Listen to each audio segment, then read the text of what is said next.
Hello दोस्तों, welcome to our YouTube channel and the bearish. आज हम जानेंगे पर्सनल फाइनेंस के बारे में, जो काफ़ी ज़्यादा इम्पॉर्टेंट टॉपिक है और काफ़ी ज़्यादा हमारे लिए जो है वो ज़रूरी है ये जानना कि कैसे हम अपनी फाइनेंशियल कंडीशंस, फाइनेंस को जो है वो मैनेज कर सकें, अपने ही पैसे को कैसे संभाल सकें और ग्रो कर सकें।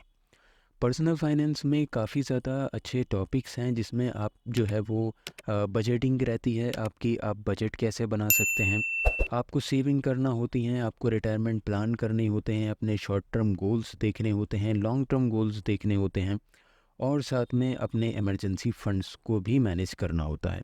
तो पर्सनल फाइनेंस जो है वो काफ़ी ज़्यादा इम्पोर्टेंट रहता है, जिससे कि हम जो है वो अपने ही पैसे को मैनेज कर पाते हैं और उसको सही जगह पर सही तरीके से यूज़ और ग्रो कर पाते हैं। ठीक है, स्टेप बाय स्टेप जो है वो वन बाय वन सारे टॉपिक्स को कवर करेंगे। वीडियो इंटरेस्टिंग रहेगी, तो वीडियो को ज़रूर लाइक कर दिएगा और चैनल को सब्सक्राइब कर दिएगा। तो चलते हैं अभी टॉपिक नंबर 1 पे। टॉपिक नंबर 1 हमारा आता है बजटिंग, यानी कि अपना जो है वो एक बजट बनाएं, अपनी इनकम को देखें, उसके हिसाब से अपने एक्सपेंसेस को देखें, उसको कैलकुलेट करें और आपको एक जगह कोई भी जर्नल या कोई भी अपना जो है वो बजट के लिए कोई भी स्प्रेडशीट, ठीक है, एक्सेल या फिर किसी डायरी पर आप नोट कर सकते हैं, जिसमें आप अपने एक्सपेंसेस देखेंगे और हर एक्सपेंस के लिए एक प्रॉपर अमाउंट को कैलकुलेट कर कर मेंशन करते हुए चलेंगे, जिसमें कि आपका, जैसे कि अगर आप मैरिड हैं, आपके घर के एक्सपेंसेस, आपके बच्चों की फ़ीस, स्कूल की फ़ीस, ट्यूशन फ़ीस, आपके ट्रैवल एक्सपेंसेस, आपका जो है वो अलग तरीके से, जो भी हर किसी के अपने अपने पर्सनल एक्सपेंसेस होते हैं, उनको सब तरीके से मैनेज करके एक प्रॉपर अमाउंट लिखेंगे। उसमें आपको बजट में ये रहता है कि आप बिल्कुल क्लियर होते हैं कि आपको कहाँ पर कितना पैसा खर्च करना है और कहाँ से कितना पैसा सेव करना है। आप उसमें जो है वो एक तरीके से जो होती है फिजूल खर्ची, उससे आप बच जाते हैं और आप एक प्रॉपर मैनेजमेंट, प्रॉपर डिसिप्लिन के साथ अपने एक्सपेंसेस, अपनी स्पेंडिंग, इनको जो है वो देख सकते हैं। साथ में आपको बजट में जो है वो कुछ अमाउंट निकालना है जो आपके इन्वेस्टमेंट के लिए रहेगा, सेविंग के लिए रहेगा। तो अब चलते हैं स्टेप 2 पर। सेकंड स्टेप रहेगा सेविंग। इसके बाद आती है सेविंग, जो आपने अमाउंट जो है वो निकाला है उसको सेव करना है। सेविंग में आपको जो है वो सबसे पहले एक बहुत इम्पॉर्टेंट चीज़ है जो ध्यान रखना है और जो वॉरेन बफेट जी ने भी बताई थी कि अपनी, जैसे आपकी जो भी आप सैलरी बेस्ड हैं या बिजनेसमैन हैं, मतलब जो भी आपका इनकम सोर्स है, जैसे भी आपकी इनकम आती है, सबसे पहले ही आपको अपना सेविंग अमाउंट जो रहेगा वो अलग करना है। सेविंग अमाउंट जो रहेगा वो इमरजेंसी फ़ंड के लिए, शॉर्ट टर्म गोल्स के लिए रहेगा और आपके इन्वेस्टमेंट के लिए रहेगा। तो उसके लिए जितना भी अमाउंट आपका रहेगा, तकरीबन जो भी आपकी इनकम है उसमें से आप तकरीबन 20% तक उसमें से सेव कर लें, या ज़्यादा कर सकते हैं तो वो भी ज़रूर करें, वो आपके लिए उतना ही ज़्यादा बेनिफिशियल है। तो सबसे पहले आप अपनी सेविंग करें, फिर बाद में जो अमाउंट बचे वो एक्सपेंसेस के लिए आप यूज़ कर सकते हैं। सेविंग को कैसे मैनेज करना है वो हम आगे अभी देखेंगे। तो चलते हैं अभी स्टेप नंबर 3 पर, जो आता है हमारा इन्वेस्टिंग। इन्वेस्टिंग में आपको देखना है कि आपकी जो सेविंग है उसमें से कुछ अमाउंट, सारा अमाउंट आपको इन्वेस्ट नहीं करना है, कुछ अमाउंट आपको कैश में भी रखना होता है ताकि कभी भी कोई भी इमरजेंसी हो तो आप उसमें जो है वो यूज़ कर सकें। क्योंकि कभी भी कोई भी अमाउंट आप इन्वेस्ट करेंगे तो वो तुरंत आपके हाथ में, फ़ौरन आपके हाथ में नहीं आ सकता, उसको निकलने में टाइम लगता है। इन्वेस्टमेंट ऑप्शंस रहते हैं, आप रियल एस्टेट में इन्वेस्ट कर सकते हैं, बॉन्ड में इन्वेस्ट कर सकते हैं, म्यूचुअल फंड में इन्वेस्ट कर सकते हैं और ईटीएफ्स में इन्वेस्ट कर सकते हैं। ये सारी चीज़ें क्या हैं, इसके बारे में हम और अगली वीडियोस में जो है वो डीपली डिस्कस करेंगे। इन सब चीज़ों को कैसे आप स्टार्ट कर सकते हैं और कैसे हम इन सारी चीज़ों को मैनेज कर सकते हैं। अगर जानना है तो कमेंट में ज़रूर बताइएगा, इसके लिए एक अगली और ज़बरदस्त वीडियो लाएंगे साथ में। अच्छा, ये जो मैंने अभी आपको इन्वेस्टमेंट के लिए जो चीज़ें बताई हैं, म्यूचुअल फंड, रियल एस्टेट और बॉन्ड्स, ईटीएफ, ठीक है, तो ये जो चीज़ें हैं ये लो रिस्क हैं आपकी इन्वेस्टमेंट, जिसमें आपका जो है वो लो रिस्क रहेगा। अगर आपको हाई रिस्क हाई रिटर्न चाहिए तो आप स्टॉक मार्केट में, स्टॉक्स में इन्वेस्ट कर सकते हैं, जहाँ पर आपका पैसा जो है वो 2 गुना, 5 गुना, 10 गुना हो जाएगा। और उसी हिसाब से रिस्क भी रहता है। रिस्क जो है वो स्टॉक मार्केट वैसे तो एक बहुत बड़ा टॉपिक है और मैं इसके ऊपर वीडियोस बनाता रहता हूँ। आप मेरी और अलग अलग वीडियोस जो है वो देख सकते हैं। रिस्क को कैसे मैनेज कर सकते हैं, कैसे सेफली इन्वेस्टमेंट कर सकते हैं, कैसे लॉन्ग टर्म इन्वेस्टमेंट कर सकते हैं, इन सारी चीज़ों पे वीडियोस बना रखी हैं। लेकिन अगर मैं बात करूँ स्टॉक मार्केट में, तो स्टॉक मार्केट रिस्की जब होती है जब आपके पास एक प्रॉपर नॉलेज नहीं हो मार्केट की। अगर प्रॉपर नॉलेज के साथ प्रॉपर आप जो है वो फंडामेंटल टेक्निकल एनालिसिस को अच्छे तरीके से जानते हैं और फिर इन्वेस्टमेंट करते हैं तो इतनी ज़्यादा रिस्की नहीं होती है। इसमें थोड़ा रिस्क मैनेजमेंट को जो है वो देखना पड़ता है, मैनेज करना पड़ता है। तो ये सारी जो है वो चीज़ें जिसमें आप इन्वेस्ट कर सकते हैं। लेकिन हाँ, जैसे मैं बात कर रहा था कि पूरा अमाउंट इन्वेस्ट नहीं करना है। आप अपनी इन्वेस्टमेंट में से तकरीबन 75% अमाउंट, अगर आपका इन्वेस्टमेंट अमाउंट ज़्यादा है तो 75%, इन्वेस्टमेंट अमाउंट अगर कम है तो 50% आप तकरीबन इन्वेस्ट कर सकते हैं। एक इतना अमाउंट अपने पास ज़रूर रखें कि कोई भी अगर इमरजेंसी हो तो एक सफिशेंट अमाउंट, एक लगभग ठीक ठाक अमाउंट जो है वो आपके पास कैश में रखा हो ताकि आप आराम से उस चीज़ को मैनेज कर सकें।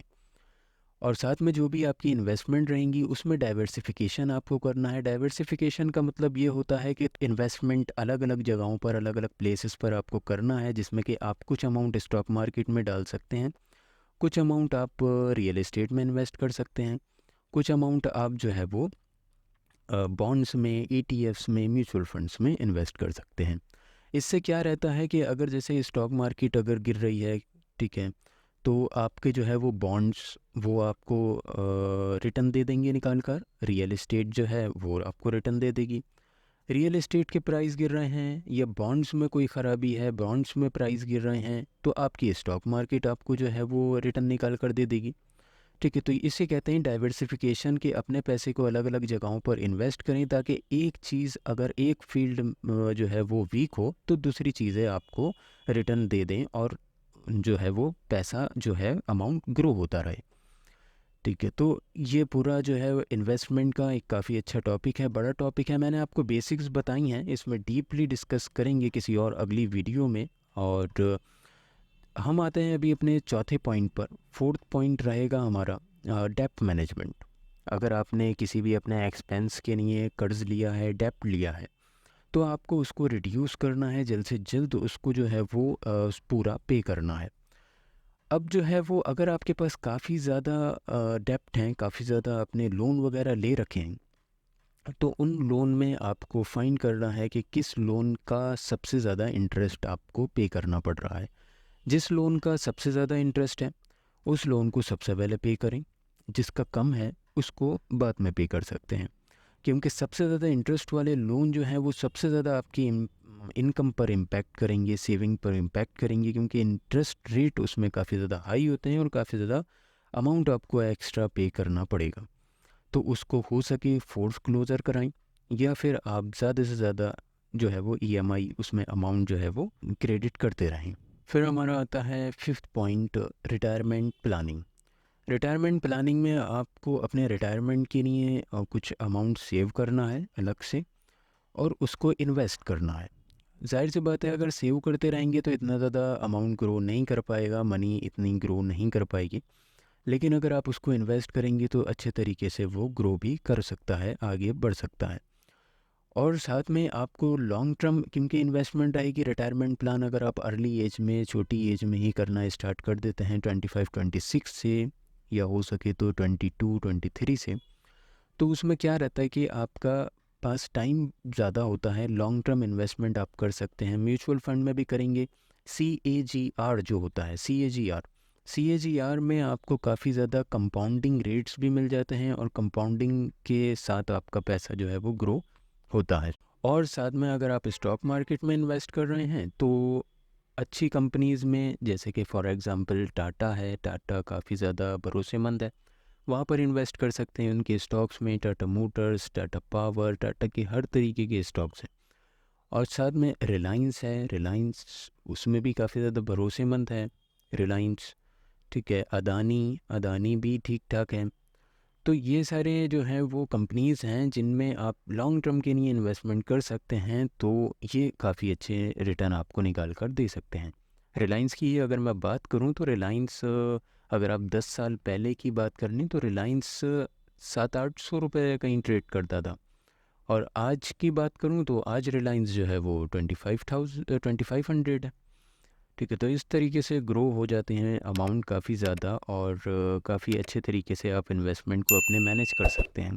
लॉन्ग टर्म में अगर इन स्टॉक मार्केट में बात करूं तो उसमें कोई ज़्यादा रिस्क नहीं होता है अगर आपने अच्छी कंपनीज़ में इन्वेस्ट करा है, ख़ासकर अगर आपने ब्लू चिप स्टॉक्स में इन्वेस्ट किया है। तो रिटायरमेंट के लिए आप जो है वो पूरा अमाउंट जो भी आपने निकाला है वो आप इन्वेस्ट कर सकते हैं, लेकिन हाँ, सेफली इन्वेस्ट करना है। बिल्कुल भी ऐसा नहीं है कि कहीं पर भी इन्वेस्ट कर दिया, कुछ अमाउंट म्यूचुअल फंड में डालें। डाइवर्सिफिकेशन हर जगह रहती है, म्यूचुअल फंड में भी इन्वेस्ट करें, स्टॉक मार्केट में भी करें, बॉन्ड, ETF इसमें भी कर सकते हैं। ठीक है, डाइवर्सिफिकेशन से यह है रिस्क कम हो जाता है और रिटर्न भी आपको अच्छे मिल जाते हैं। 6 पॉइंट रहेगा आपका इंश्योरेंस। इंश्योरेंसेस आप ले सकते हैं जो कि हमारे लिए काफ़ी ज़्यादा इम्पॉर्टेंट रहते हैं, और अगर कोई भी इमरजेंसी की सिचुएशन आती है, जैसे कोई भी इलनेस होती है, एक्सीडेंट होता है, या किसी भी तरीके का लॉस ऑफ इनकम होती है, तो उसमें आप अपने इंश्योरेंस से काफ़ी ज़्यादा सपोर्ट ले सकते हैं। इंश्योरेंस लेते समय इंश्योरेंस की टर्म एंड कंडीशंस ज़रूर पढ़ें। टर्म एंड कंडीशंस काफ़ी ज़्यादा उसकी डीप होती हैं, तो इंश्योरेंसेस के बारे में पहले जानें, समझें कौन सा अच्छा है, कौन सा बुरा है।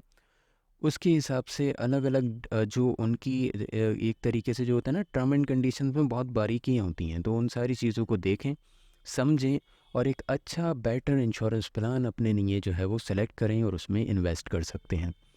इंश्योरेंस प्लान में ये रहता है कि आपका काफ़ी ज़्यादा सपोर्ट रहता है, और अगर मैं पर्सनली बात करूं तो मैंने काफ़ी ज़्यादा लोगों को देखा है जिनको बहुत बहुत सपोर्ट मिली है इंश्योरेंसेस से।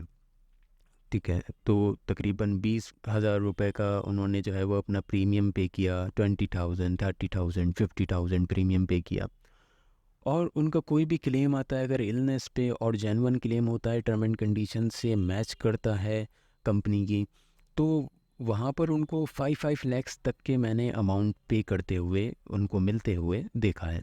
ठीक है, तो कंपनीज जो है वो पे कर देती हैं, ऐसा नहीं है कि कंपनी पे नहीं करती है, लेकिन हाँ, आपको टर्म एंड कंडीशन पूरी पूरी पढ़ना है, और आपको देखना है कि आपका इंश्योरेंस जो प्लान है जो आपने सेलेक्ट किया है वो आपको किस किस जगह पर कैसे कैसे हेल्प और कितनी हेल्प कर सकता है। ये सारी बारीकी हैं जो आपको देखना ज़रूरी हैं, जो आप गूगल पर भी सर्च कर सकते हैं, और बहुत से लोग मैंने देखे हैं यूट्यूब पे वीडियोस भी बनाते हैं इसके बारे में, जहाँ पर प्लान कंपैरिजन करते हैं, वो कंपेयर करते हैं, तो वो भी आप चेक कर सकते हैं। तो ये सारी चीज़ें जो है वो आती हैं आपकी पर्सनल फाइनेंस में, और पर्सनल फाइनेंस आपको अगर पता नहीं हो तो अभी मुझे लगता है कि तकरीबन तकरीबन पता चल गया होगा कि आपको पर्सनल फाइनेंस आपके लिए कितना ज़रूरी है, कितना इम्पोर्टेंट है। इससे आप अपना future planning, short term, long term goal जो है वो प्लान कर सकते हैं, अपनी रिटायरमेंट प्लान कर सकते हैं, इमरजेंसी फंड्स आप देख सकते हैं। अच्छा, अगर मैं बात करूं कि लॉन्ग टर्म और शॉर्ट टर्म गोल जो है वो क्या होता है, तो short term goal, long term goal सिर्फ ये है कि आपका शॉर्ट टर्म गोल ये रहेगा, जैसे आपको जो है वो कोई अपनी कार परचेज़ करनी है, बाइक लेनी है, ठीक है, तो वो आपके शॉर्ट टर्म गोल्स रहेंगे। या कोई भी आपका जो है वो घर का कोई भी ऐसा एक्सपेंस है, कोई ऐसा गैजेट है जो आपको परचेज़ करना है, तो वो आपका शॉर्ट टर्म गोल रहेगा। लॉन्ग टर्म गोल रहेगा आपको अगर अपनी शादी करनी है, अगर आप मैरिड नहीं हैं, अगर आप मैरिड हैं, आपको अपने बच्चों की शादी करनी है, वो सारे आपके लॉन्ग टर्म गोल्स होते हैं जो 10 साल 15 साल बाद आपको अचीव करने हैं। ठीक है, जो उनकी ज़रूरत पड़ती है, तो वो सारे long term short term goals होते हैं। तो इसमें आप पर्सनल फाइनेंस की वीडियो हमारी आपको कैसी लगी, ज़रूर मुझे कमेंट करें और फीडबैक ज़रूर दें, ताकि और भी अच्छे तरीके से डीपली जो इसमें पॉइंट्स हैं जो जिन पर और डीप डिस्कशन होना ज़रूरी है, तो उन सब पे मैं वीडियो अलग अलग बनाऊंगा। और बेल का आइकन ज़रूर प्रेस कर दें ताकि जब भी वीडियो आए तो आपके पास नोटिफिकेशन पहुंच जाए। बाकी मिलते हैं ऐसे ही इन्फॉर्मेटिव नॉलेजेबल वीडियोस के साथ। जब तक के लिए अपना ख्याल रखें, अपनों का ख्याल रखें। Good bye.